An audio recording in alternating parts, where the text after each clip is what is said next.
Hello guys, welcome back to our channel. ഇന്ന് നമ്മൾ ഒരു കുക്കിംഗ് വീഡിയോ ആണ്. നമ്മൾ ചേമ്പിൻ്റെ തണ്ട് വെച്ചിട്ട്, നമ്മൾ വീട്ടിലൊക്കെ കണ്ടുവരുന്ന ചേമ്പിൻ്റെ തണ്ട് വെച്ചിട്ട് ഇന്നൊരു തോരനാണ് ഉണ്ടാക്കാൻ പോകുന്നത്. തണ്ടിൻ്റെ ഈ തൊലി ചെത്തിക്കളയണം. അത് തൊലി ചെത്തിക്കളയാൻ അരിഞ്ഞെടുത്താണ് നമ്മൾ തോരൻ വെക്കുന്നത്.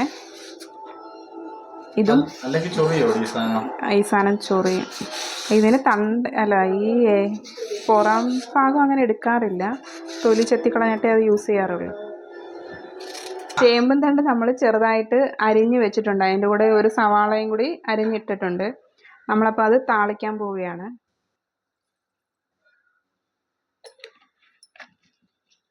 കുറച്ച് വെളിച്ചെണ്ണ ഒഴിച്ച്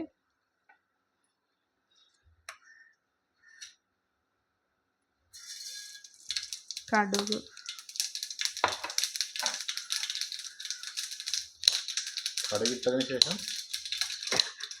കടുകിട്ടിട്ട് ഇച്ചിരി ഉള്ളിയും വറ്റൽമുളകും കൂടി ഇട്ട് ഉള്ളിയും വറ്റൽമുളകും കൂടി ഇതാണ്. കുറച്ച് കറിവേപ്പില എടുക്കണം. ഫ്രിഡ്ജിലേക്ക് ഇതിടാൻ പോവുകയാണ്. ഇത് കുറേ വാട്ടർ കണ്ടൻറ്റ് കൂടുതലാണ് ഇതിനകത്ത്. അപ്പോൾ ഇനിയിപ്പം ഇത് വാടുമ്പോഴത്തേക്ക് ചുരുങ്ങുമായിരിക്കും.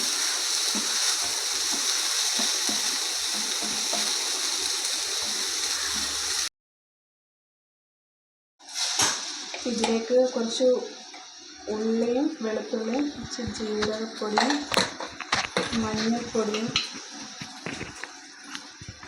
ഇതിൽ ചതച്ചെടുത്ത് നമുക്ക് അതിനകത്ത് ഇടാം. ഇച്ചിരി എരിവിന് ഇത്തിരി മുളക് പൊടിയും കൂടി ചേർക്കുന്നുണ്ട്. നമ്മളിപ്പോൾ ഈ ചേമ്പൻ തണ്ട് ഒന്ന് വാടിയിട്ടുണ്ട്. അതിലേക്ക് കുറച്ച് പയറും കൂടി ചേർക്കുന്നുണ്ട്. പയർ വേവിച്ച് വെച്ചതാണ്.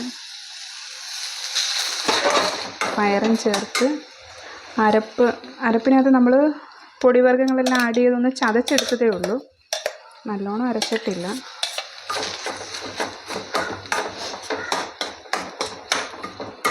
കറിവേപ്പിലയും കൂടി ചേർത്ത് കുറച്ചൊന്ന് അടച്ചു വെക്കാം. ആ പച്ച അരപ്പിൻ്റെ മണം ഒന്ന് മാറിയിട്ട് പയറിന് ഉപ്പിട്ടായിരുന്നു. നമ്മളിപ്പോൾ ഉപ്പ് നോക്കിയപ്പോൾ ഉപ്പ് കുറച്ച് കുറവുണ്ട്. അപ്പോൾ കുറച്ച് ഉപ്പും കൂടി ഇടുകയാണ്.